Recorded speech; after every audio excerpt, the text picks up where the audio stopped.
Joined in studio by Colby Armstrong, Memorial Cup champion, former National Hockey League player, who last year on Hockey Central Tonight started his own little segment, thing called Polling the Players. And you reached out to the guys and promised them what? Anonymity. In exchange, okay, anonymity, yes. in exchange for their candid answers. So we wanted to start off the year right by beginning with the toughest question imaginable. That is? Predictions. And we Stanley tried Cup? this a few times last year, and it seemed to be a pretty big hit. When we did it, I think the guys liked it. We could get some straightforward answers, as you said. But this year we went with prediction.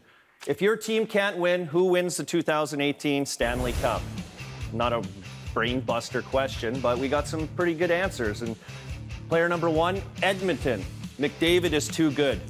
That's it. Player number one was really busy. Yeah, I know. Yeah. He just got back to me really quick. Yeah. Player number two, Dallas. I think they're healthy. They made some good off-season moves.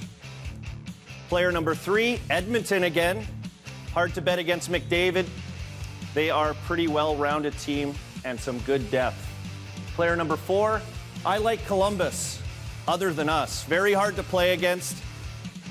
They have a lot of firepower and have added Panarin now, which is huge for their power play. That Daren. sounds like Scheifele, like somebody that's doing a lot of scouting Yeah, like there. super nerdy. I'm not saying it was Scheifele.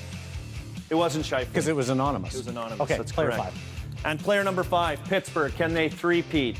And if there's anyone that can do it, they have Letang back, but if there's anyone that can three-peat, it's Sid. So, one more. Player number six, Chicago maybe. So we have them in the mix with Pittsburgh, Chicago winning Stanley Cups.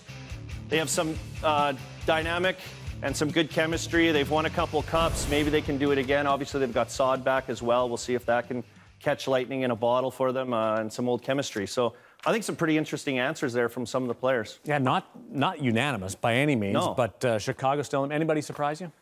I think I like that they brought up Columbus, and I like that they brought up Dallas. Two teams that are, there is some talk about them, and they, you look at Columbus, a big team, physical team. You look at what they did last year in the Metro Division, the great year that they had, but they go and add some skill and bring in Panarin. I'm a huge Panarin fan.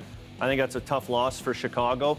Maybe it works out for them on the flip side, but just his skill added to that big, feisty powerhouse forechecking squad that can skate. Now they've got that extra magic in Panarin and Dallas as well. I thought that was interesting. The moves that they've added, Bishop in net, Radulov, Mathod on the back end, solidified with some veteran guys that can play. How many players did you have to go back to and say, give me a little bit more than that? Yeah, I had to do that a few times. A couple of times. How crusty. Anybody threaten you? Say, if my name gets out here, you're done. No, I was pretty clear at saying it was anonymous before that. Otherwise, hey, who's going to give me the answer? Every Monday and Tuesday on Hockey Central Tonight, that's Colby Armstrong.